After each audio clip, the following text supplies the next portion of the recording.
I'd like to share a great resource with you. I was privileged to be a part of a panel of professionals on a podcast giving an overview of Biotics thyroid products. I'm sure you're familiar with some of the products in Biotics thyroid category, but I guarantee there are a few that escape your attention. Biotics has the greatest specificity of any professional company. They give you the opportunity to individualize therapy like no other company. I was thrilled to hear some of the clinical pearls that were shared, especially the rationale and dosage recommendations.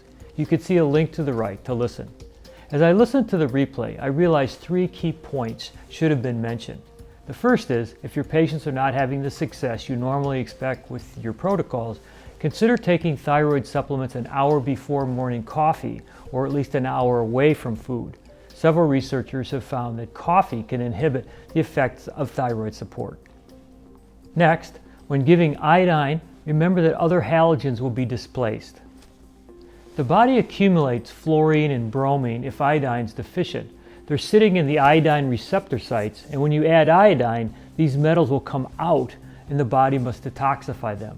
So if your patient is drinking tap water, consider supplementing iodine slowly. In other words, start with a lower dose and increase over time.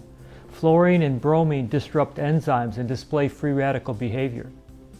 Finally, Dr. Broda Barnes used 1 grain or 60 milligrams and added a half a grain or 30 milligrams every month until the patient recovers.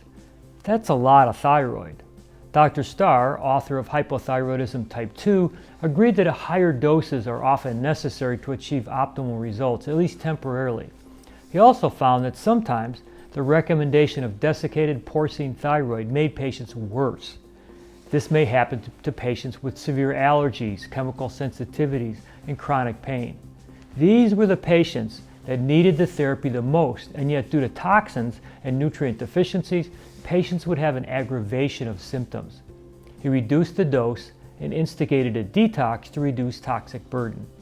He knew environmental toxins interfere with thyroid as well as other hormonal functions. If the receptor sites of the cell are already full or blocked, then the body may signal a heightened or an alarm state. The detox reaction will free receptor sites and enhance cellular function. With several patients, I've seen low levels of free T3 as part of their clinical picture. And when they do a detox, I've seen free T3 levels return not only to normal, but to their optimum levels. In the past, we've recommended the NutriClear Plus program, and I'm still a huge fan. 15 days of lifestyle changes really starts the wellness ball rolling. However, Dr. Devaki Berkson developed a product called Receptor Detox for that very purpose.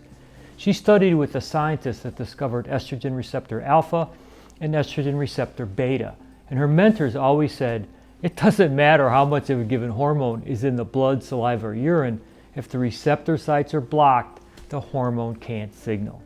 So if you're not getting results on a given thyroid protocol, consider a detox, as Dr. Starr suggested, and follow up with receptor detox, 2 BID for a week, then 1 BID.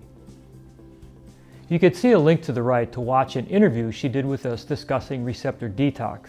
I've also added a link that summarizes lab tests and symptoms that will help you assess thyroid health. Future podcasts will address other conditions such as cardiovascular and gut issues, so stay tuned for future podcasts. I know you'll enjoy them. I know I enjoyed being a part of the team. They provide a lot of clinical information in condensed form. Thanks for taking the time to join me. I look forward to being with you again next Tuesday.